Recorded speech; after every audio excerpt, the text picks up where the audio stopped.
Welcome back to the Stressful to Successful podcast with your co-host Tiffany Chasson and myself, Jaden D'Amico. We have a special guest today by the name of Jonathan Chasson, the CFO of Brixton Capital. Jonathan. And my dad. Hello, everybody. We are very excited to have you on today. This should be very fun. Okay, yeah, let's keep it fun. Awesome. So let's start off with things that maybe I don't know about you. Let's start off with your childhood. What was it like? Where are you from? Tell everyone about it.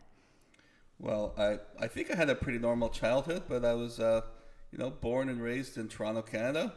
I'm from a large family. I actually have 4 sisters and a brother. So it's a large family, busy household. So the house was never quiet. I went to private school most of my life. But no, I think we were a skiing family. We did a lot of fun things together. But yeah, I think it was pretty normal, as normal goes these days. Tell us about your siblings. Well, my siblings are all they're all kind of, I think, wired the same way. We all have, like, my eldest is a CPA, my second oldest is a lawyer, then I'm a CPA. I have a younger sister who has a CPA. My brother has a law MBA. I have another sister who's in private equity. So I think we've all skewed to the more the finance, accounting, legal route. So pretty strict parents then? No, I wouldn't necessarily say the parents were that strict. I think we were all just, wired the same way pretty much. Nobody's really into the arts or those types of things. I think my mother wanted one of us to be a doctor, but we didn't get a doctor in the family. Well, you're scared of blood, so I didn't think that was going to go out very well. I knew that wasn't going to be for me. When I was in high school, my teachers thought I'd definitely be going to medicine because I was the top math and science student in the high school. But I was like, nope, can't set aside blood. I'm going into business after this. So awesome. So where did you go to college? I went to University of Toronto, which was pretty close to my house, and it's more of a commuter school. So most of my friends actually lived at home, and I lived at home going to University of Toronto. Growing up in Canada, there's not a lot of universities, or colleges. It's a very different environment than it is in the U.S. Like, I really only applied to one college. So first, as a student, were you just kind of like everybody else? Were you just kind of went and partied and focused on your studies, or like where in college? Yeah. What was it like? It was a little different, as I said, living at home. But I had a few friends who kind of lived from out of town. But I joined a fraternity in my first year, so I was in the fraternity. I ended up being the president of the fraternity. So definitely was really big in the Greek system. Nice. And that was the fun part, because if I didn't do that, university would have been more like just an extension of high school, because most of my friends were living at home. So this way it was more of like a college experience, not quite the American college experience, but pretty close, I think. Minus the football. Minus the football. Although we had a football team, and you did? We had a hockey team as well. They had the teams there, but sports is not at the same level as it is in the American colleges. It just, I think even in high school, sports, it takes a much bigger focus than, my growing up. So are they like more focused on like hunting or something, or? Not like, I grew up in the city, Okay. I didn't have any friends going hunting either. When I think of Canada, I think of like just mountains, snow, mooses, and igloos. And maple syrup. And maple syrup. Yeah. Well, in Toronto's flat, so we're not in the mountains. It's kind of like, we used to go skiing. I was a skiing family, but you're really just skiing on hills, not mountains, because the elevation is so low. When you come out to California, when the first time here, it's like, wow, you can really realize Toronto's so flat, because you see all the hills, the big hills, how the houses are built in the hills. That's not like Toronto was more like going to New York, or because it's on that area. So what did you want to be when you were a kid? Like, let's say 5-10 years old, dressing up for Halloween or whatnot, like, or whatever it may be. Like, I dressed up as like a cop, you know what I mean? And I wanted to be one of those. But what did you want to do when you were a child? I don't know. I don't think I really thought about it too much. And to be honest, I really didn't go out for Halloween. My parents, that was one holiday my parents didn't want us going out for. Maybe they thought it was too dangerous or whatever. But really, growing up, we didn't go out for Halloween, so I didn't really dress up often, to be honest. So it's a very different. Like I grew up in Toronto. My father had an accounting practice. Most of his friends were either doctors, dentists, lawyers, or accountants. So definitely, I thought I was going to kind of go into one of those types of fields. So you got your CPA certification and you practiced for a bit, but what made you decide to change career paths? Well, I didn't really decide to change, more so that I changed. Like I grew up in Toronto. I had a CPA. In Canada, it's actually called a chartered accounting degree, and they've just converted to CPA. So I worked in a couple CPA firms, and then I decided to move to Southern California. So when I moved out here, there wasn't really any good job openings at a CPA firm. It was just a bad time in the market. So I ended up getting a job at a real estate company. And so, my accounting skills are pretty transferable into different industries, but that's really how I kind of moved paths. It was more just because there wasn't a good CPA job here. Interesting. So did you get your real estate license, or was it more so you're just in a certain position within the real estate business? Yeah, certain positions. Okay. So when I decided to move to the U.S., I sat for the U.S. CPA. So originally I have a Canadian one, and then I decided, when I decided to move, I actually sat and wrote the CPA exams in the U.S., and then I'm getting certified in California. So initially my path I thought was going to be working at a public, like a public accounting office. Once I got this job at the real estate company, nobody really had licenses because it was also commercial real estate. I think that would be more of a path if you're going into residential. What was it like for the transition? I mean, you already got your CPA in Canada, and then was it more difficult or easier? I mean, you've basically taken both tests, right? Yeah. So I'm assuming the second round makes it easier because you're doing it twice, but is it the same sort of level of difficulty, or is it easier, or? Oh, the Canadian one is much more difficult. No kidding. Oh, really? Yeah. So the Canadian exam is 4 days long, no multiple choice, and it's considered one exam. So you can't pass one section. That exam was the toughest exam I've ever taken. Like as I said, it's 4 days long. I was working in an accounting firm. I think the accounting firm gave us like 2 months off, paid leave, just to study for the exam. So I remember, I think like in May or June of the exam's usually at the end of August or early September. I'm off for like 2 months.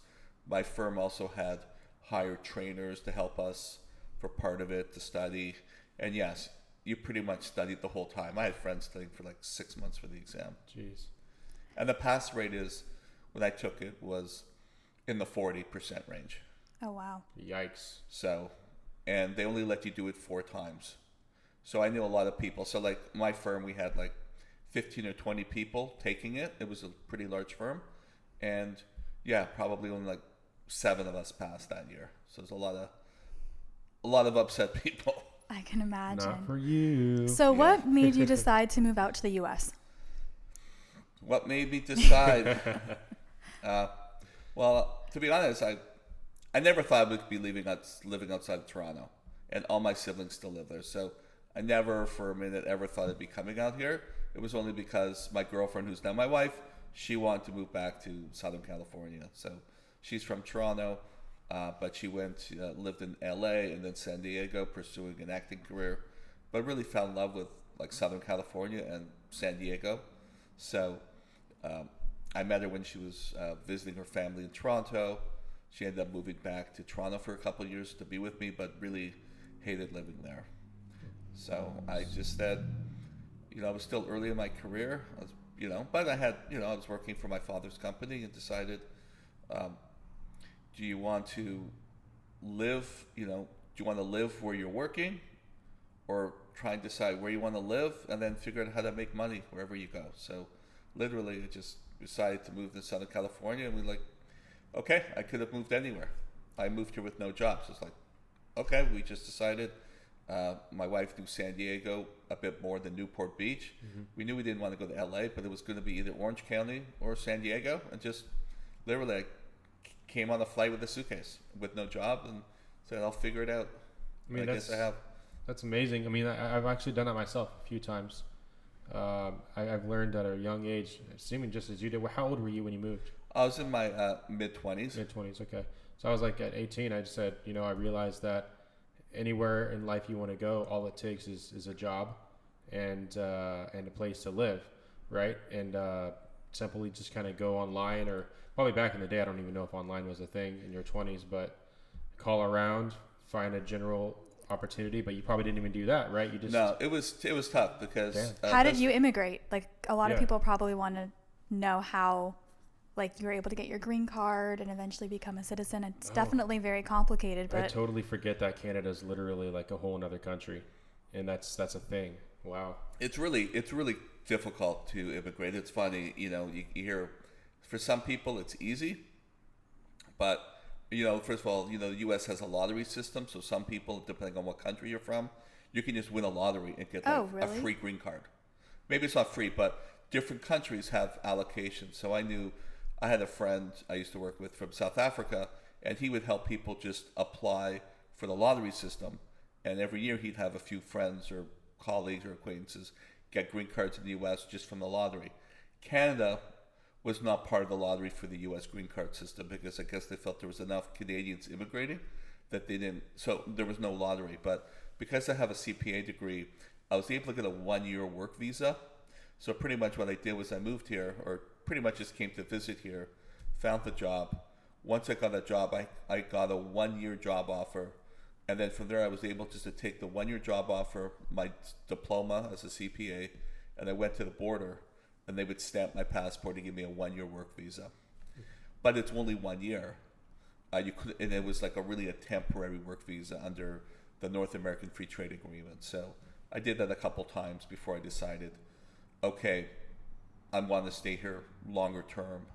And then I was trying to make more permanent plans on how to get that. Yeah, how does that work? I mean, once the 1 year runs up, it's like, okay, back to Canada, or is it? Well, then I was with the company, and they gave me another 1-year job offer. Oh. And I went back, and I did it again. so is that like having the company sponsor you? Is that what that Well, kind of is, or is it different? That was a little different because the company didn't do anything except give me on a piece of paper the 1-year job offer. Okay. I didn't have a lawyer at that time. I did research myself, and I was able just to go and do that myself. I was just like, I just have the piece of paper from the company, my diploma, my passport.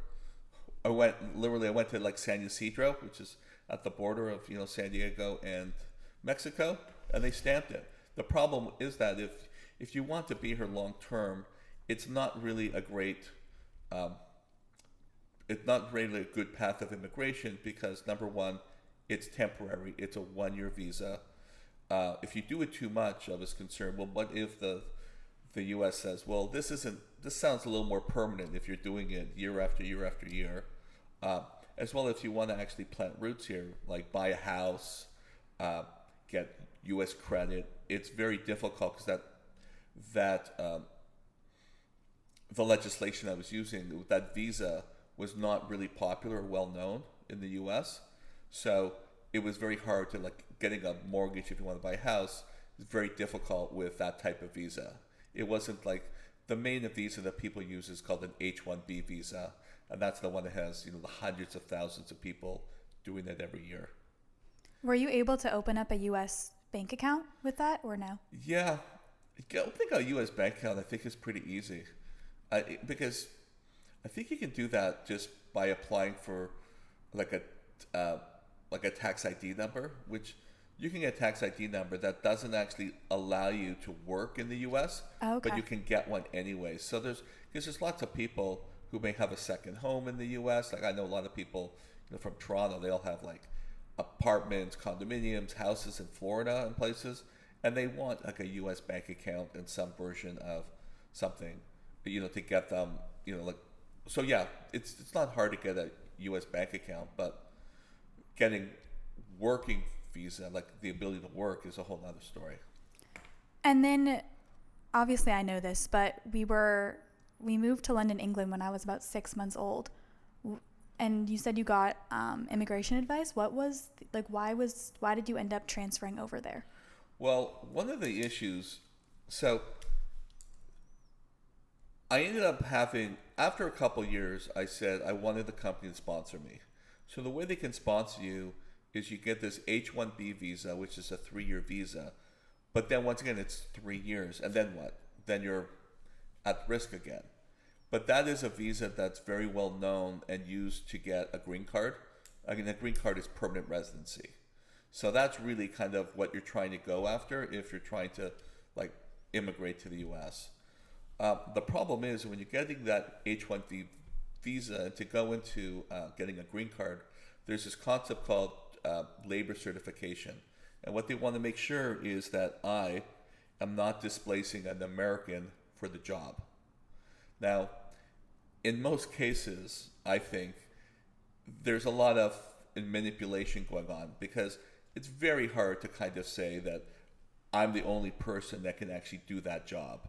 You know, maybe if you're like a brain surgeon and you've just cured cancer, it's easier to say, well, this person has unique skills. But if you're in finance, they pretty much and that's a very archaic and tough process. So the process would be is the company would actually have to create a job description, tailored for you, and then go out and market. We're looking for somebody to take this job.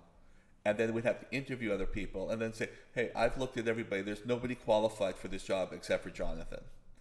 And the other problem is it's like a 6-year process in Southern California. Different areas in the U.S. may be faster or slower. And then you had to be in San Diego. So the problem would be is if you ended up, I was concerned the company may be transitioning to L.A. Well, if I did the certification in San Diego, I've been in that process, and then during the process, my company moves us all to LA. Well, they're going to say, oh, well, we didn't test the LA market. You only got certified in San Diego. So I knew that wasn't really going to be a good path for me. Going to Europe, I kind of bypassed all of that, that concept of immigration. So I moved to London, England for a couple of years.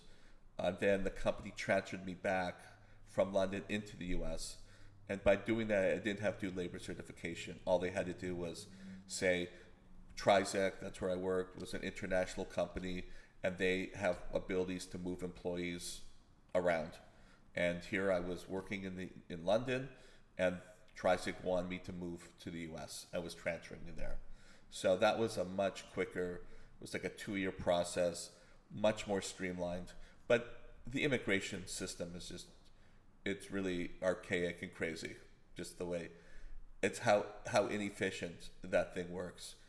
Like we would like FedEx documents to like the immigration service, and it could take them like 6 weeks to acknowledge that they received it. Wow. So, and it was just crazy. It's like, I'd be like, you understand, like you're frantic, I'm trying to like get the process all done. I'd be like, okay, it's been FedEx, I'd call the number, it hasn't been acknowledged receipt yet. And the so you lawyer, think it might be lost? Well, the lawyer already told me it's going to take like 4 weeks or so, or even longer, for them to acknowledge getting getting the paperwork, and then it sits on people's desks. There's just the amount of horror stories until you get it all through. It could like derail at any time. And you also have to stay in the country, right, while it's all processing, or is it? I think there were some abilities to travel a little bit, but for the most part, yes, there were parts of time within the process that I couldn't leave the U.S. because I had to be here. But I remember one spot where I was pretty much almost all approved, and it was moving from one department to another, and the department says, congratulations, you're approved. It's getting moved now to the consulate or something. And I call them up. They don't have the package. And I said, what do you mean? He says, well, it could be lost. And I said, well, that's not good. I got approval from here. You were supposed to receive it. And then they tell me, well, if you want, you can petition to have us look for it. But that will take 3 weeks just to start looking for it. And who's to say how long it will take to actually find the approval, literally from one department to the other. And I'm like, and so I was speaking with my lawyer, because I had a lawyer at the time on it, and she says, well, what you need to do is call your council person from where I was doing the immigration, and maybe they can help, and they will call the department and they'll find it. So literally we call the council person, or I had somebody call the assistant, and in 24 hours it was found and sent. So you call the right people. Yeah. Yes. So that worked out. So you worked with your dad, and he was pretty much your boss in the beginning, right? Well, my father had it was a firm of about 25 people. So he wasn't really my direct boss. My father had 2 other partners, but I was kind of the level kind of underneath the partners. Okay, I got you. How was it like working with your dad or working for your dad? Well, I think it's always difficult working for your parents, especially when I was working at one firm for just a few years. So still kind of junior, very early in my career. And so I come in and moved to working for my father's company, and, the other partners were, kind of a little leery, and then even the other employees were just wondering kind of why they get this type of role. So it was tough in the beginning. You kind of have to prove yourself. Where I was before, I was in a firm with 500 people, and I had the highest exam grades that the firm ever had on the CPA exam. So the firm I left, they loved me, and the partners were, I had the senior partner there saying, Jonathan, is there any job you want to be on? I'll put you on it. They wanted me to stay. But they also understood moving to work for my father, he was a parent, and said, if I had moved to go anywhere else, he'd be really upset, but he got it kind of working for my father. But do you think you learned a lot working for your dad? Would you do it over again? I did.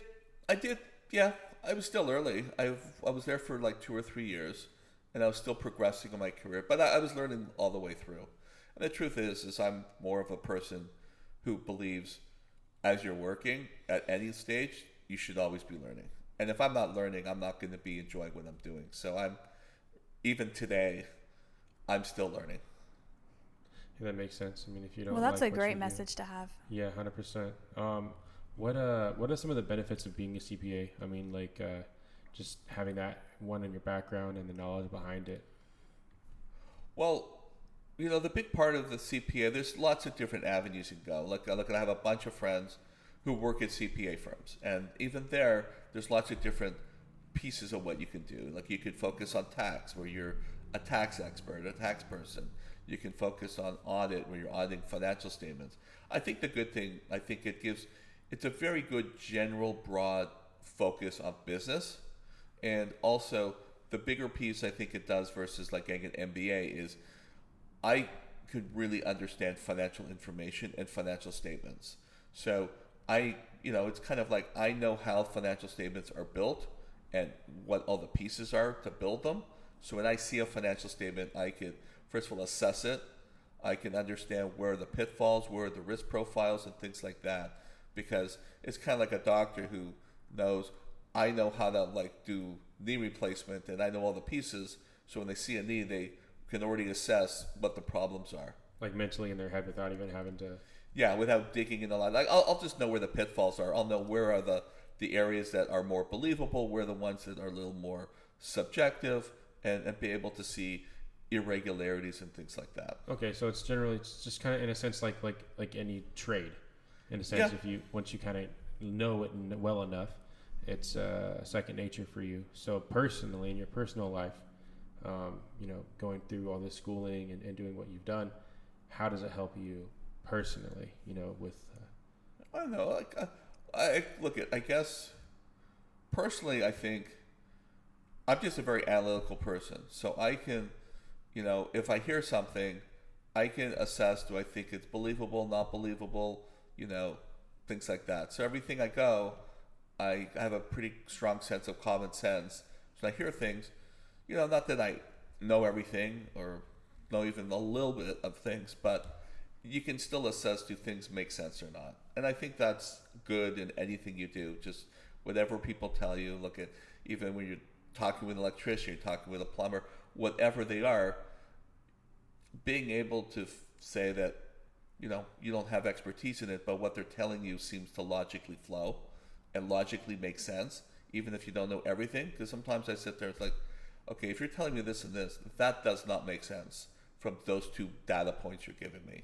And I think that's just a good skill, because, you want to make sure when people are telling you things that, people who are the experts, that whatever they're saying kind of jive with whatever else they're saying. And a lot of times if they don't, it's not usually because you're not an expert in the field, it's because it's just wrong.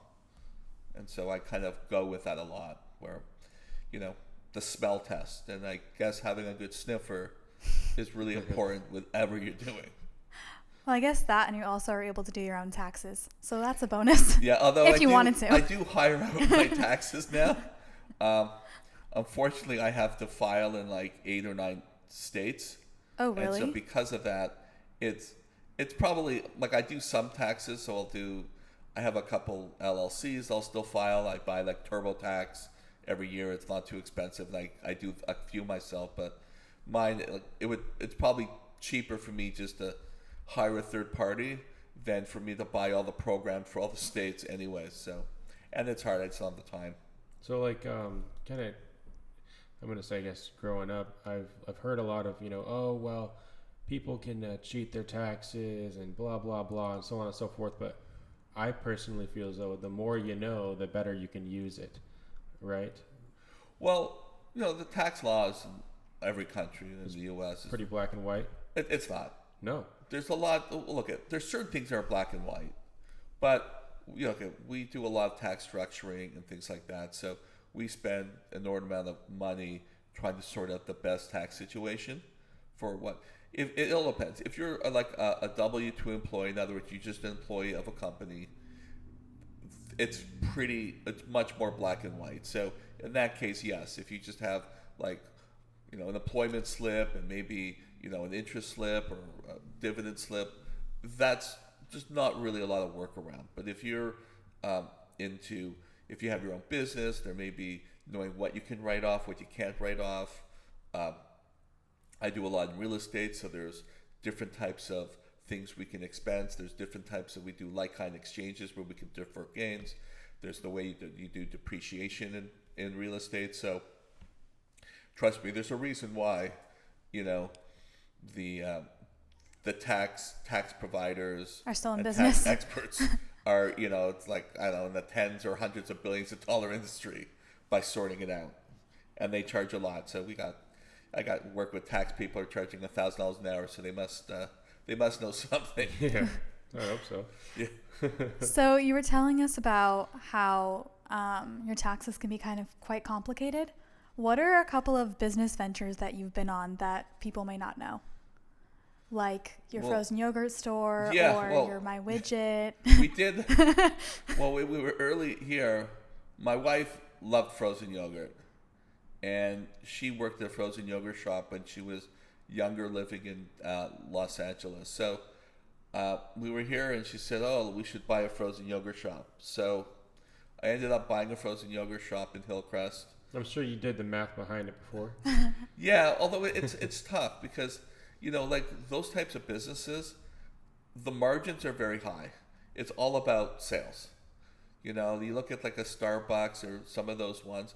If you have a lot of sales, most likely you'll do well because the margins could be 70 to 80%. Now, when I mean margin, it means like for every dollar. So if they sell something for $10, the likelihood is the cost of the product that they're selling for $10 at these like restaurants or like frozen yogurt shops could be like $2 to $3. So you got $7 of profit that you have to pay employees, rent, and all those other overhead things.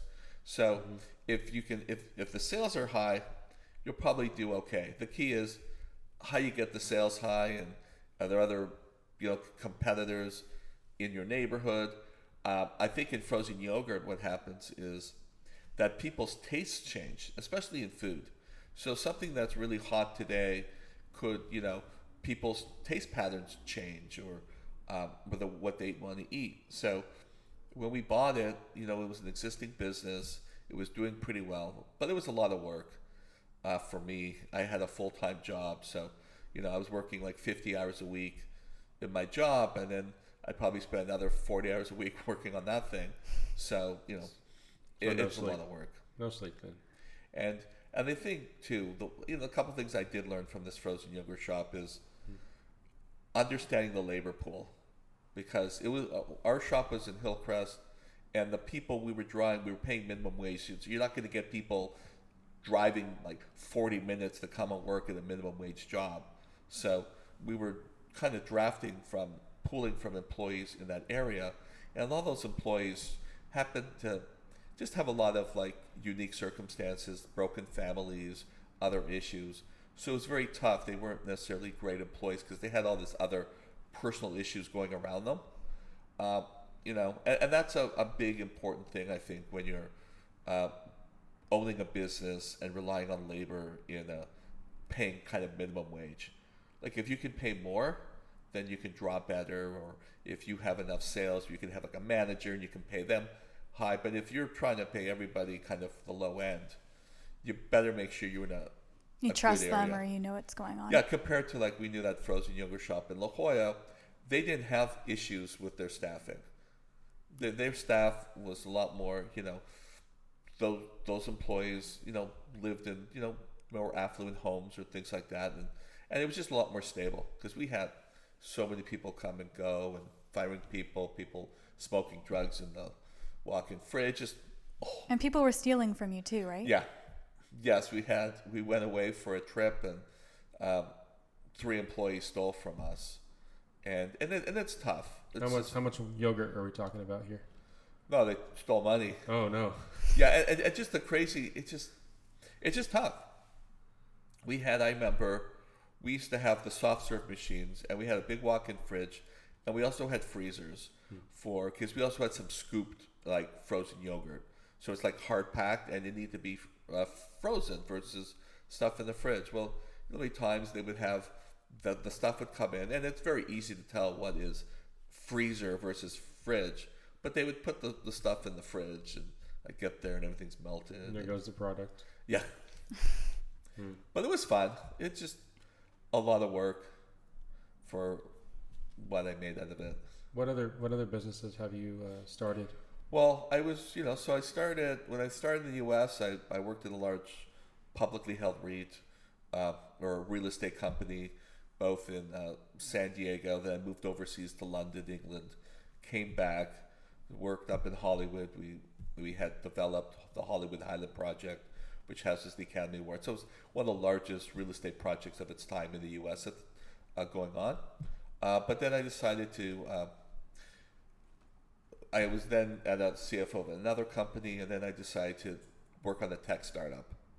So I met with somebody who was also leaving a real estate company, and we were going to work on a tech startup of providing energy and water efficiency in homes. So it was working on it was kind of working on a family of products. One of them was to measure how much electricity at any given time your house is using. The other one would be a thermostat and basically all of this information would go into the web. We could then data hose it. You could also like display it on people's like iPhones and things like that.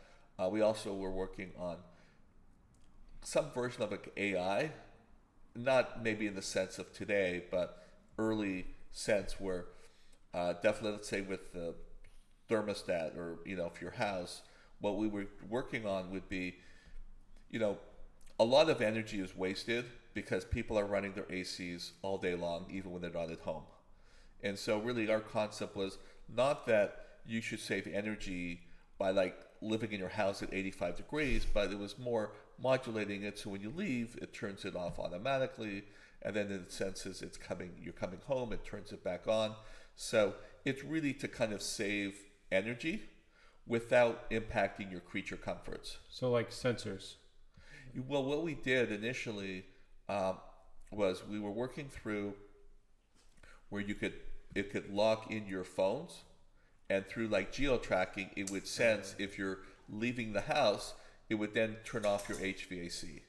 And it would also start better understanding your patterns. So then let's say you're at the office all day, and then when it starts sensing that you're you're driving into like a geo-fenced area, getting close back to your house, Yeah. it would then turn back the HVAC system. So throughout the day, it would just, and you can modulate it. It's like, I don't think you still want your house at like 85, 90, but it would just let it go up to like say 80 degrees. So yeah, it was one thing I realized with tech and tech startups, timing, luck, all of these things, everything has to come together because the stuff we were working on like an in-home display before, and we were working on this concept before it even got coined. It ended up getting coined, so we were talking with investors.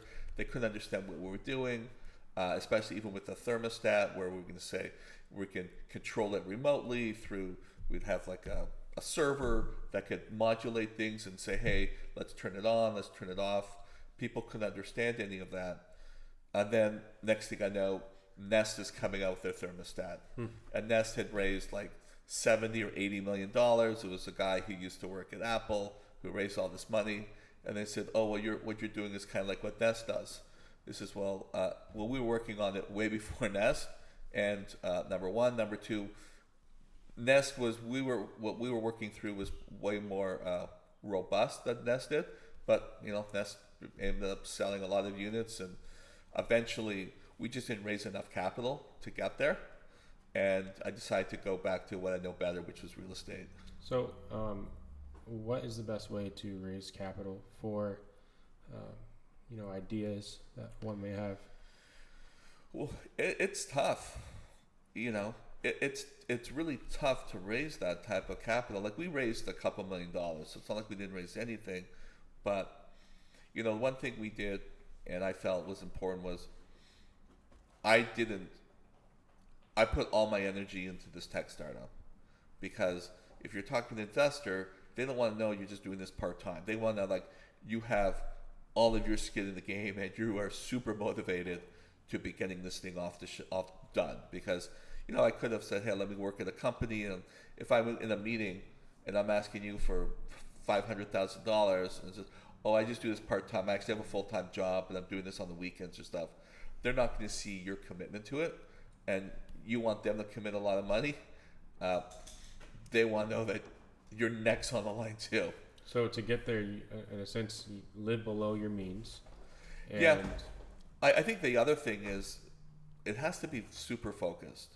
At least that's what we were working on had so many pieces to it, because we were working on a device hardware. So one piece of hardware was to just understand how much electricity you're using in your house at all times. So it would be connecting to your circuit breakers and measuring electrical flow, sending it out into the internet. Then we were also working on a thermostat to be able to take commands from outside, control the thermostat inside. We were also doing the same thing for water. So we had a device to measure water flow.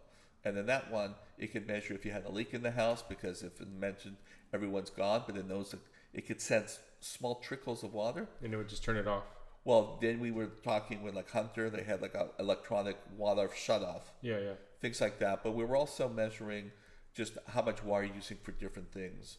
And the one thing we realized there was that probably 80 or 90% of people in homes, like, like a decent sized house in San Diego, probably 80 or 90% of the water was used in irrigation, which was kind of counterintuitive. I think, a lot of the laws in California and other states, they've really restricted how much water your faucets can use. Like, they have like low flow showers, low flow toilets, low flow, all these other devices. Irrigation, they never really touched. And really what we saw was that it's the irrigation that's using most of the water. In fact, some of those other ideas with like low flow toilets and low flow showers, I think initially it made sense in theory, but what happens in reality is someone who used to take a 3-minute shower now needs to take a 6-minute shower, because they still have to get the shampoo out of their hair. And so, maybe there is some savings, or you're flushing the toilet twice instead of once. But yeah, we saw, it was amazing. Like a typical water, well, plumbing a lot more than I do. Yeah. But like a typical tap runs like 2.5 gallons a minute in that range. when we had the irrigation system go on, that thing would run like 60, 70 gallons a minute. So that's like 20 to 30 taps, kitchen taps, all running at the same time. And you think of that thing's running, your irrigation, for like 45 minutes in a day. Just imagine how much. It was amazing. So we were working on irrigation controller too. Well, That yeah, would also- Moen actually came out with something. I mean, I'm sure someone at brand did, but and it's actually a lot of homeowners associations are sort of forcing the residents to put these sensors on their main line after their pressure regulation valve and ball valve and whatnot. And they literally, it's like this little box has batteries in it, and you just cut the copper pipe, put unions on the left and right side, put it in there, and if there's any sense of water like kind of going through that's continuously running, it would just turn it off. It just cut it right off. So great idea. Yeah. In a sense, you invented it, and in a sense, I'm gonna say you did. And then there's some copycats that listened and of course took it. Well, we were looking more towards. Part of it was kind of getting some other people's hardware. Our main focus, to be honest, was the ecosystem of having all this data come from homes out, and then having information or controls coming from outside back in. Mm-hmm. So we were less focused on the hardware, more focused on the systems, the software, and the ecosystem. Unfortunately, what we saw was there really wasn't the hardware yet. So we started saying, well, we need to build the hardware to kind of fill the ecosystem up. And so now we're working on like a lot of different products. And that was the part we ran into with Focus, because they're saying, oh, you're building this, you're building that, you got software, you got the, But now you need this. It was just too much stuff. And we couldn't get investors to really give us the money we needed to branch all this stuff out. But it was fun. I did that for several years. It's definitely stressful, especially when you have a family and you're the only, you're the sole wage earner, and you're taking off like 3 years to work on something with pretty much no salary and no income. Yeah. And so you're investing in the company. How'd you do that? Just say manage your money very well. I don't know. Hopefully you save beforehand. So you told mom to stop shopping. Yeah. We didn't go and start eating, top ramen noodles or anything like that. But it's stressful. But I think to raise the money, you kind of have to do stuff like that. Here's a good question. I think a lot of people would probably want to know. You see a lot of folks who get a new job. They get, let's say they are used to making a small $3,000 a month. And then they get that $4,000, $5,000 a month deal, and they're like, "Oh, I can get this new car. I can get this now." And they're still living in the same house, not exactly progressing financially. They're just sort of feeding back into BS. I'm going to call capitalism. Yeah, I guess what makes the company run and whatnot. Yeah, the economy run is the U.S. is run consumer spending. That's for sure. Right, go consumers. But I suppose what I'm trying to say is, what's a good rate? They say, I don't know the numbers exactly, the percentages, but say you make $5,000 a month or so, and you want to have 20% of that to be able to pay for your bills, so you live below your means. What's the ratio here? And I don't know. I really haven't spent too much time on like ratios. It also depends on how old you are, because part of it is, how are you saving for retirement and other things that are going to come up? But I do agree that the concept where, let's say you're in high school and you said, man, if I could make $100,000, I'd be like so bloody rich. I could it's just like, that's just so much money. I could buy anything. Small numbers were big back then. And then, I can tell you, like, people making $100,000, $200,000, there's still a lot of those people living paycheck to paycheck. And you'd be like, holy, if I made that, it's amazing on, as you make more money, how your expenses, what your expectations, everything just go up. In many cases, it go up way more than, way more than what you ever anticipated. It's like those people who win the lotteries. They win like $10 million, and like 3 years later, they're like bankrupt. Yeah, okay, well, I can buy this $2 million house. I can buy this a couple cars for $3 million. I'm at 5 now. It's easy. And then paying property tax on it every and year. all your family members come out of the Don't woodwork. forget, Right? $4 million goes there. Now you're stuck with $1 million, and Yeah. you're probably gonna new your lifestyle. You probably got 2-3 years left. Well, the other piece I think, and probably it's even more exacerbated today, is just with social media and the internet and everything. You know, a lot of people, they like watching, besides the train wrecks of the drama on TV, the excessive capitalism, you know, like just the extreme amount of money just being spent on crazy things. And that phenomenon has been going on for ages, but I think it's just that much more elevated today, and it's really mind-blowing because, you know, people love watching, you know, people just spending excessive amounts of money on things that they really don't need. And that kind of motivates other people to do the same. I have a little thing here. A friend of mine, Kenneth Callum, he was actually an old roomie of mine. He always lived below his means. You know what I mean?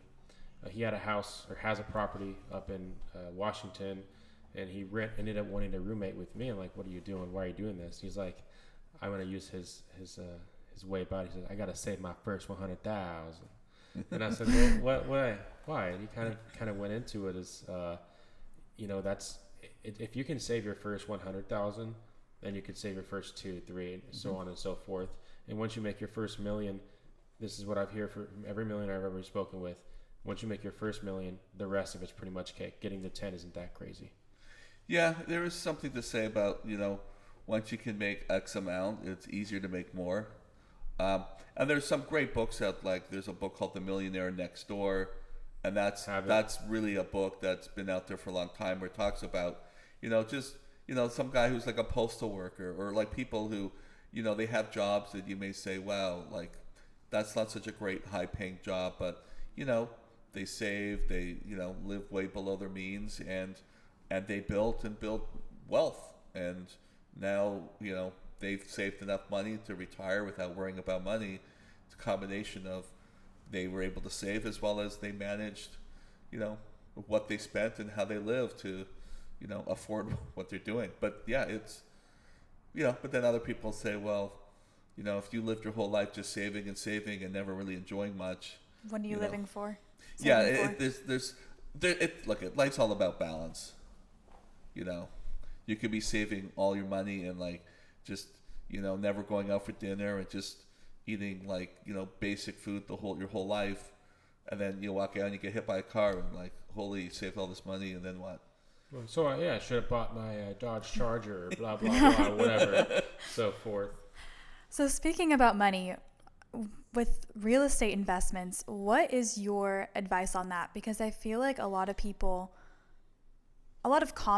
like the most common investment I feel people make is saving up to buy a house. Do you think that's the best investment to make when you're first starting out, or do you think commercial real estate is a better investment when you're starting out, when you don't already have like a property to sell to buy something? Well, it's changed so much, just home ownership in general. Like when my parents bought their first house, it was about living in a house, right? It was about, okay, do I want to be renting, or should I buy my own house? Hopefully it's going to go up in value over time, but I'll have this sense of ownership, and I'll do renovations and things and be proud it's my house. You know, today there are still some people with that mindset, but a lot more of them are in the mindset of, is this a good investment? And, you know, I'm checking every week what my Zillow value is for my house, or what Redfin says it is, and tracking my success based on this home value that really at the end of the day is just, I'm not saying the data isn't interesting, but it's still just, I think it's a lot more art than science. And when people see these numbers, they think it's like reality, and it really isn't. Like, sure, if you have a house in a area and it's very homogeneous and all the homes are about the same, I think some of those services, yeah, they could probably get a pretty good number, because they're pulling data of like, if your next door neighbor's home that's similar to yours sold yesterday, that's probably a good indication of what your home is worth, and you can kind of isolate it. But there's so many homes where that data is just like way wrong, and like, like say Redfin or Zillow could have a number, and then then you put your house up for sale with like real intelligence, and that number could be 50% different. Do I think residential real estate could be good? Yes. I would say I think there's way better options buying commercial real estate. Now, if it's about you living in a house and saying, hey, I want to save money, I want to live in a house, and yes, I think the house will go up in value, and if I hold it long term, will I do well? 100%. But the bigger thing is because the leverage you can get on buying a residential house, you can get like 95 or 80, 90, 95% financing on those types of homes, especially if you're a first-time home buyer. In commercial real estate, you're not getting that level of leverage, but then it's less risk as well. Well, kind of what I was wondering is, how a lot of people, once they reach a certain level of success, they'll go and purchase homes in different areas. Maybe it's because they like the area and they want to have a vacation home, but a lot of the times it's because they maybe want to sell it, or they want to flip it, or they want to. Do you think that's a good investment, or do you think once you have like one or two homes that you like, to mostly focus on commercial real estate? Yeah, I would say that from a risk-adjusted basis, and I'm in real estate, and I'm a financial person, so I look at risk and return, not just return. I think just saying, hey, I'm going to buy a bunch of homes and try and flip them and things like that. I'm not saying there aren't people making money, and in a very up market, yes, you could. But when the markets change, they change very rapidly, definitely in residential. So I just think there's better ways of making money. Look, in commercial real estate, we can make fairly good returns without taking that level of risk. And the other thing is you have to have the time to do it. So sure, there's people who bought, homes, and they bought a home here and there, and you hear all these stories that they made a lot of money. But you also don't hear about the people who've lost money. And there's even a lot of celebrities who've bought homes, and they, because people would think that, because that celebrity lived in the house, that's going to be a premium, like a house that's worth $4 million because that celebrity lived in. I'll pay $5 million. Look, there are suckers out there all day long, right? And yes, are there crazy things that happen and things that are like, some people, they buy a stock and it goes up like 600% in a week, and they flip it, and yes. So I can't really gauge kind of the bigger fool theory. I don't subscribe to it. I'm more about, does that thing really make sense? And usually they don't. What's the process? I mean, say if someone wanted to go into commercial real estate, I feel as though you'd need a couple people involved because those purchasers are much larger than a standard apartment home or condominium, etc.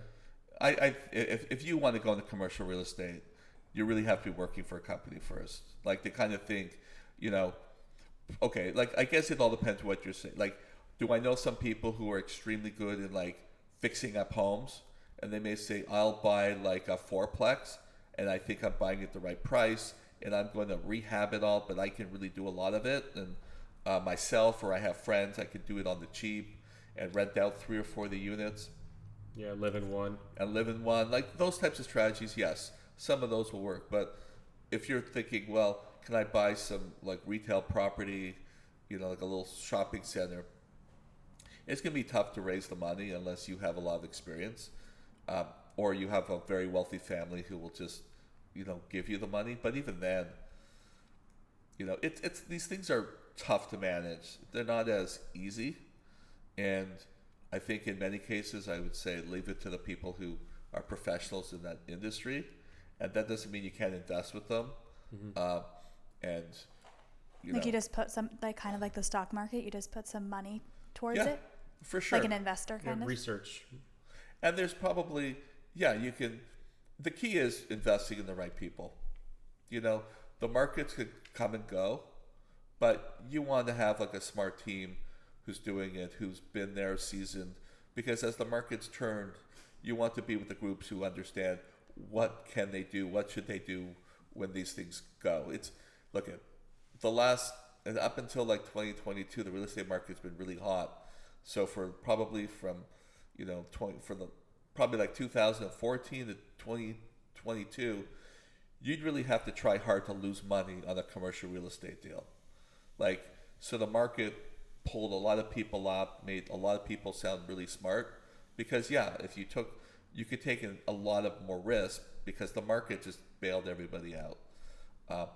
And a lot of the value that people made was just the pricing just changed. It wasn't necessarily that they increased the revenue or the net operating income, which is the real piece of the real estate. Is usually when we're buying, we buy it at like net operating income, and hopefully we grow it and we sell it at different net operating income level, almost like a stock market where you buy a stock when the company has profits of X. If they're able to increase their profits to Y, that are much higher, then the stock should be worth more. But the market bailed out a lot of people, and now, it's a tough time right now in real estate. There's a lot of bankruptcies going to happen or have happened. China had one company that had like a $350 billion entity that went bankrupt. So it's pretty much around the world. So you've worked a lot with malls. How has that changed? Like, how has the dynamic changed since COVID, since everything kind of went online? Because I know you've done a lot of Yeah, I did initially, and I think there's a lot of things relating to like regional malls. Well, a lot of those malls were built in the 80s, and so when those malls were built, and it's hard, most of those malls were built for the middle class. That was the genesis of a lot of the malls that got built right around the U.S. and in other parts. Well, really what's happened is over the last 3 decades, the middle class has been decimated. There really isn't much of a middle class anymore. So I think part of the issue with what's happened in malls has been a demographic shift. Either you're, on the lower end of the scale or at the top end of the economic scale. That middle spot has really gone kind of more, most of them have went downwards. So what that's done is it's really made like a big shift in people's buying patterns. Either you're buying at the Marshalls, the Rosses, the dollar stores and things like that, or you're buying at the extreme high level. You're buying like all the designer brands or, like Lululemon, Chanel, all of those brands. And so what you've seen is that whole middle section is what's like clobbered most of those malls. It's like the Levi's, the Banana Republics, the Gaps. I'm not saying they don't have any viability. like the Macy's and all of those stores, they all just got decimated. And I think obviously online sales has impacted a bit, but online sales are still only like 13% of all retail sales. And I think what we're seeing now is online sales really aren't going to, at this point, incrementally impact retail anymore. So a lot of the carnage that's happened because of online sales has already happened. Online sales, sure, it could grow still a little more, but I think the stores that were weak anyways, they've all kind of went bankrupt. And so now you have all these malls that either they went ultra high end, and you see that in probably every major city. You have the mall that has all the high end stores, and then you got a lot of the dying malls. So I've done a lot of commercial real estate and retail, although right now retail's actually had a bit of resurgence. Like really with COVID, sure, there was a big impact to retail. A lot of people, you had like gyms that closed, restaurants were closed. That was like a temporary impact. Since then, a lot of that type of retail, and we call it like community-based or convenience-based, which, you got like a grocer, you got the cleaners, the nail salons, all of those. A lot of those ones are pretty thriving today. Well, the one near our house you said is doing insanely well. Yeah, there's quite a few that are doing well. But it really is this major shift in, the haves and the have-nots. I think the income disparity is huge these days relative to what's been in prior years, number one. And people's buying patterns have changed. Like growing up, when I was a kid, I didn't spend much money on tech. We spent like nothing on technology. So people spent their money on different things too, like clothing. People dressed up more, all of those things. So those types of stores, people's disposable income got used differently compared to today. Like think of, 30 years ago, what people spent their money on. Today, how much money is spent on tech? Like how much tech are you guys spent just doing the podcast? How much you spend on your phones and computers and all the services that you buy? That takes up a much bigger chunk of money than it did 30 years ago when like many people didn't even have a cell phone. And so they didn't spend money the same way. There's more money coming out of your paycheck. It came to, so it's being spent in different places. And more of it. Yeah. With less... And healthcare, it takes up a much bigger piece of people's disposable income. So things had to give, and what's give is apparel sales, like clothing. Most of them aren't doing well. Where do you think the world's sort of heading to? In what regard? In regards to like financial standpoint, you see like during COVID, a lot of businesses closed. So I mean, that's obvious reasons as to why no one's going there and spending money, and they couldn't afford their rent, et cetera, so on and so forth. But like I've heard things with China, Russia, this, that. Where do you think? Generally, well, there's so many different things going on. Like it's funny. Like when I was young, like when I was in college or even in high school, everyone was worried that Japan was going to be the biggest economy in the world, and that the U.S. would be second to Japan. Now look at where Japan is. Japan is tiny. It's like that economy has been shrinking. The demographics have been aging, and no one thinks Japan is ever going to take over the U.S. economy at this point. I think in the last 10 years, everyone talked about China, that China was going to be the number one economy and it was going to take over. I think now, and I was never a believer of that.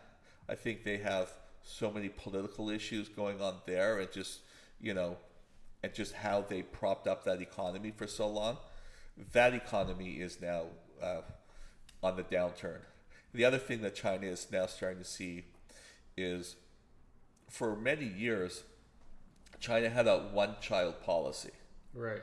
And so I think what's going to go down is that may have been one of the worst demographic decisions of all time, because what happened was a lot of the Chinese families, if they had a child that was a female, because, in that culture, having a male in that family was very important, they would literally like abort the child, kill the child, because they wanted a man, they wanted a male. If you could have one child. Sorry, Tiffany, but that was the reality. No, it's the truth. I remember when I was like in first or second grade, there was a kid that was in my class that was moving to China, wasn't Chinese, but was just his family was moving to China, and their parents split up because he had a sister. So technically they both were in separate households. Yeah. Because it was because of that law that was implemented. So now what they're seeing is they have like a disproportionate amount of male versus female, and that's wreaking havoc on... you can't reproduce. Right. Yeah. And what's happening is that that demographic is aging much faster than what they ever thought. And China, they propped up that economy so long for so much. Like they've built, like as I'm more focused on the real estate side, they built like offices, apartments, all this infrastructure that's just sitting empty. Like they just built and built and built, propping up the real estate sector without actually having demand to use the stuff. So it's just wasteful buildings. Yes. And they propped up their companies and stuff like that. And I think now what they're seeing is they're letting more of that kind of fend for themselves now. And that was that there was the really, really large real estate company, I think, declared bankruptcy a few months ago. And there's others to come. So, yeah, I think, look, the U.S. is a great economy. I think still it's the strongest economy out, in the world. That will go on for a lot longer than people think. But yeah, there's a lot of crazy things going on in the world too, from a geopolitical standpoint. Countries invading others, it's crazy out there. And I think too because of the media, social networks, and just the access to information now, it's a very different dynamic than maybe it was 30, 40 years ago when things could have happened in these areas, but you didn't hear about them as quickly, as accurately. I think So it didn't happen as fast. well, you wouldn't know about it. Like there's so many things that have happened that the information wouldn't come out as easily or quickly or ever, just because I think there's just this thirst of data and info that people are streaming all over the place. Lots of things that is, there's just that much more information happening. Has any of the stuff that's been going on in other countries impacted deals that you've had? Or not really? Because I know you went to China once. I went to China, and that was when I was doing the tech venture. We had a couple factories that were interested in investing in us and actually manufacturing the product. So we went out there to kind of see if we can solidify an investment deal as well as kind of like a manufacturing deal. But unfortunately, that didn't play out. I think right now there's a lot of money, you'd say, in real estate that comes in from all these other countries. So the whole economy is so much more global. So the movement of capital is way broader than it ever has been, and it will continue that way. So there's a lot of money coming from, obviously a lot of the sovereign wealth countries, some of the oil-rich countries. China has a lot of money coming in. So when those countries have other issues, some of those spigots of money kind of just shut down. And I think even like China, I think the government is restricting more capital moving out of the country into the U.S. or other countries. So some of it does get impacted just because, governments create laws and trying to keep the money in their country and not flowing out, because that's not good for their economies. Well, I guess also, like, when I was living in Vancouver, there was a lot of people from China, from overseas, that would buy property in Vancouver and leave it vacant. And then everybody in Vancouver, there was a huge housing shortage because people that actually lived there couldn't get an apartment. So I guess that might also be like a law that people were trying to implement here in the U.S., where they kind of wanted to keep, kind of as for immigration, keep the U.S. citizens employed, make sure we keep, our country balanced without having. Well, I think what was happening there is that you had a lot of, as Chinese economy grew, there was a lot more wealthier people just being minted in China, and they wanted to move some of their money out of that country. Okay. So Canada was a pretty good country for them to push their money. So, let's say they had excess money that they wanted to invest overseas. Well, one way was they bought into real estate, because real estate has been very stable. You buy at the right time, the likelihood is, it's going to go up in value. You don't have to worry as much. And so, but what was happening is they were a lot of like Asian families. They were buying condos in Vancouver, Toronto, and a few other cities, because once they hear it, it's easier. But then what's doing is they're taking product off of the rolls. So instead of people living in them, because there's housing shortages in Canada and the United States, and now you have all these empty homes, and so what happened is that inflated the prices, and now people can't afford homes. So I know Vancouver passed a law, and I think Toronto passed a law as well, to kind of say, if you own a home that you're not living in, we're going to tax you differently. You're going to pay more tax, to kind of discourage that, because the people in the city can't find homes to live in. I have in a sense, a closing question. Sure. So the podcast is stressful to successful. In a sense, you've had a stressful beginning where you've literally moved from another country and worked your way from nothing to something, right? So what advice would you give yourself from looking back and really thinking? You can take a moment to really think about it too, from when you first started coming here and all the crazy stresses that you've had to this moment right where you're at right now today. What advice would you give yourself even? Yeah, I'm trying to think. Obviously, I've not been somebody. afraid of change. Where a lot of people are very afraid of change, I haven't really been that type of person. And I think part of that is just having confidence in yourself that you can figure things out. Like when I moved here, from Toronto to Southern California, I moved here with no job. People thought I was crazy. I'm giving up a career working on my father with a successful company, and I kind of gave that all up and came out here with a suitcase. I think I always felt confident myself that I could, I'll figure it out. And in most cases, people do figure it out. I think common sense is, cannot be valued enough.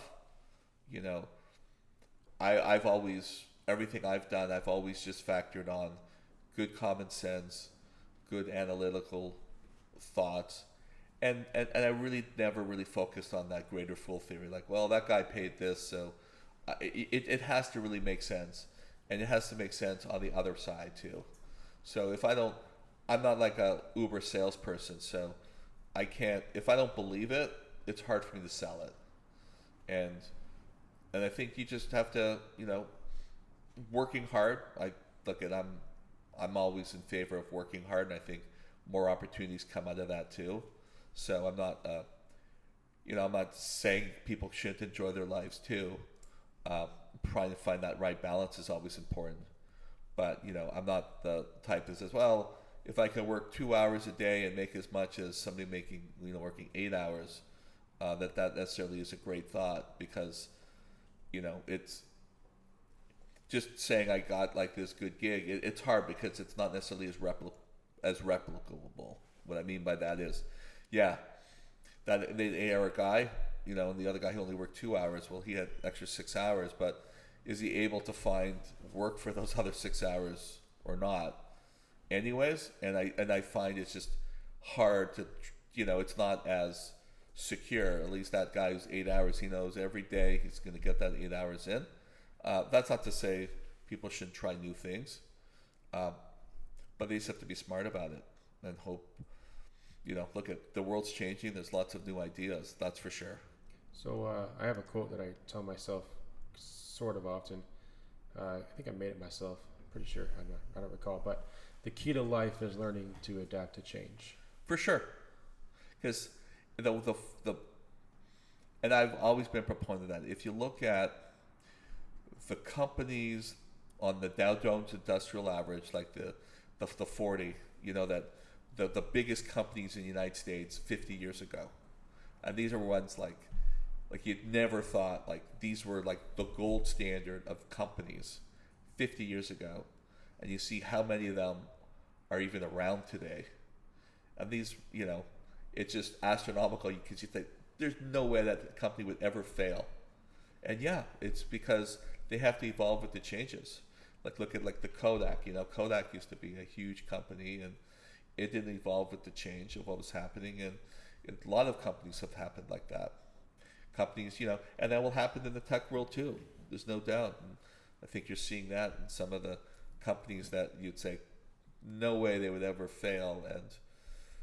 And maybe they don't completely fail, but they're definitely more obsolete. Yeah, or they're more of a skeleton of what they were back in the day. Well, like even BlackBerry. You used to have a BlackBerry for work. Oh, sure. Those were massive. I feel like that was very short-lived. I remember I used to play on my dad. I'd take my dad's phone and I'd play that ball game like all the time whenever I could grab it from him. But now, like, I don't know a single person that has a BlackBerry. Yeah, BlackBerry's revolutionary in its time. And I remember they had the BlackBerry, and I remember when Apple came up with their first phone. And Apple was not in the phone business, but they came up with the first phone. And that phone, it's actually not much different than it is today. It was like a touch screen, and it was a much nicer interface. And BlackBerry at the time, they had little keys, and they basically said, who's going to buy this touch screen? And because like if with a touch keyboard was the big thing. Right. BlackBerry said, no, we're going to keep that hard keyboard. And look at that. The iPhone is probably the most successful product release of all kind, all time, and BlackBerry pretty much disappeared because they didn't embrace that change of the consumer to go there. Even though BlackBerry, from a software and security purpose, is way better than the Apple products. And that's why you do still see, I think, some governments using BlackBerry or BlackBerry software because it's way more encrypted and way more secure. But the hardware part, they got clobbered on. What do you think of thinking like a consumer to sell to a consumer? Well, I think, look, I'm a proponent, whoever you're selling to, you have to think like that other person. And cater to them. And yeah, it doesn't matter. Anytime I sit across the table, like I do a lot of negotiations with lenders, do a lot of financings and things. I have to think like that lender. It doesn't matter what you think. You're really trying to understand what the guy across the table from you thinks, so you can better understand what are his hot buttons, what are your hot buttons, and hopefully the things that are really important to them aren't as important to you, so you get a deal done.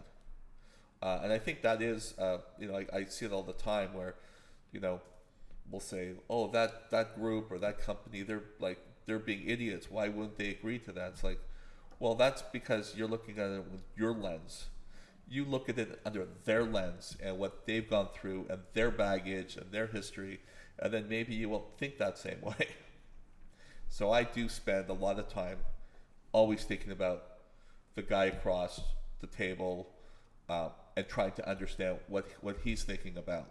Because at the end of the day, I'm trying to get a deal done, or you're trying to sell. So you really need to think like that consumer if you're selling to the consumer. Not thinking that I can just, I think trying to change a consumer's taste is very difficult. And like even the food business, like I said, we had frozen yogurt. I remember when Jamba Juice came out and there was lineups out the door and it was like, holy, this is like the next best thing, the smoothies. Now they're not that successful anymore. People's, taste changed. Yeah. And it's tough. You have to move along with it. Although McDonald's seems to be pretty strong. But they're still not as successful as they used to be. No, McDonald's, I've watched something on them, and they're mainly a real estate business. You know what I mean? They're mainly like a real estate business, right? They own all the best locations, right next to freeway entrances, exits. They actually only own the land. Yeah, but they still have to sell. True. But the menu hasn't changed very much at all. If anything, they've expanded. It's funny. Like, they seem not to be that busy. Like, the funny thing was McDonald's, when they started, they built these beautiful restaurants, like, for what they are. Like, it's not, but they spent so much money on those restaurants, and they somehow have playgrounds and stuff. Right. And then for McDonald's, the buying changed where like 70% of people go through the drive-thru. So it's like they spent all this money on stuff. Now they're realizing that the drive-thrus is where most people are going through. So you don't see many playgrounds. You don't see those video games that I used to love playing in there. No. None of that fun stuff anymore. Well, I guess it's because their business model pretty much, they got the fast food to a science. So if people are trying to get food fast, makes the most sense. Fast food, not going in. How can I help you? Yeah, but some of those, like, when I go, like, if you ever go to, like, In-N-Out, that place is, like, super impressive. It's like there is, like, 25 people working there, and they all seem to be busy doing something. Oh, yeah. That thing, like, runs, like regardless machine. if you like the food or not, I'm just amazed. Like, that thing runs like a burger factory. Like, it's like they're working. It's like no one's, like, standing around like, oh, what should I do? Versus you go to some places where they got 3 employees and 1 or 2 of them are standing around not knowing what to do. And then the cost is pretty low too, for the product there. Well, that's probably in most places that they're like 20 to 30% of the product, But yeah, it's pretty impressive operation. An interesting one. Do you know the Arizona can, the Arizona teas? Yep. How they were like 99 cents for years, like what was 10, 15, I don't even know how many years. And I remember the CEO was posting stuff about it, about how they're standing strong to not have to increase the price. Yeah. And now they're $1.29.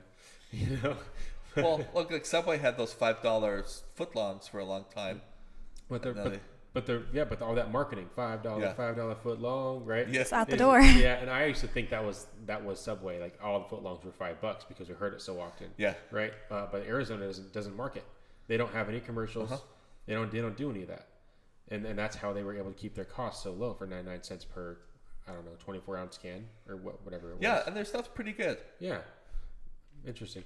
Yeah. It's very interesting. I think just as people spend their money differently, so do brands. Like even with like the social media space, you're seeing so many people or so many companies not make standard commercials anymore because of streaming, and they're going on to TikTok, paying influencers on TikTok, or making ads for Apple TV. Or even if you saw the Super Bowl commercials, they're all tailored now to like very trendy audios, very like 30 seconds or less, trying to get their whatever product they're selling out. The commercials have been very different for the Super Bowl in the past couple of years. Yeah, well, I think just all the mediums have changed. Yeah. That's why like network TV isn't as dominant as it used to be. It's just there's lots of different ways of advertising today and lots of different channels to do it. And we would say, where can we find you? But I know you only have a LinkedIn. So what is your LinkedIn, Dad? Well, and it's funny because it's not that I'm against all the other channels like Facebook and Instagram. It's just a matter of how much time do you have in a day. And so for me, LinkedIn has been good because it's more on the professional end. So for me, I like to see that. This way I can see what people are doing more from, if they got a new job, if they have new ideas and things like that. I personally am not as interested in people like what they had for dinner tonight, or where they went on their last trip, especially people I don't know that well, or maybe I knew 30 years ago. So I just don't have the time or even the interest of knowing, hey, that guy went to some new restaurants, in LA today, and I guess what he ordered, or and it's fine. It's may very be important interesting. information, I know. At least Mom fills you in, so it's okay. Yes, I get filled in enough. I try to, I try to limit like things that I want to use my brain for things that I find are more functional. But I do. It's funny because there is a lot of. I also just think that some of those mediums like Facebook and they kind of glamorize everybody's life, and they don't. Most people aren't. It's not really a full reflection of what's going on in any of these people's lives. It's more the glamorous parts, but not the, look at some people post the good and the bad. Most don't. But though. I think most people are skewed just for the good, and I don't know if that's really good for people because all they see is, all the trips that person went on and not all the other things, and then they look back on their lives and they think those lives aren't as fulfilling or as happy because all they see is the good parts. 100% agree to that. Well, and it's amazing. It's like when I used to play like poker. Yeah. And you'd have like 6 people around, and like people were either up or broke even. Like nobody said they lost. It's like, well, it's a zero-sum game. Somebody had to have lost. If he made $20 somewhere else, somebody lost $20 or made up. But But no one's going to tell them that. Right. We just want the good parts. Well, we really appreciate you being on the show and Very special guest. Very special guest. Thank you. This has been very, very good. Thank you guys. It got me a chance to really get to know you as well, which is really awesome. So I have a lot of respect for you. And you can find us anywhere that you listen to podcasts, on Apple, Spotify, iHeartRadio, YouTube, TikTok, Instagram. We will have this on LinkedIn as per my dad's request. That's right. So he can go and watch it. And if you're on LinkedIn, make sure to go see it on there as well. And we are just really excited for everyone to listen to this episode and comment down below what you would like to see from us next. Yes, and of course share to people who you feel as though should get off their butts and do something with themselves. But thank you so much again, Jonathan. You're welcome. Tiffany, and have a great rest of your day. You too.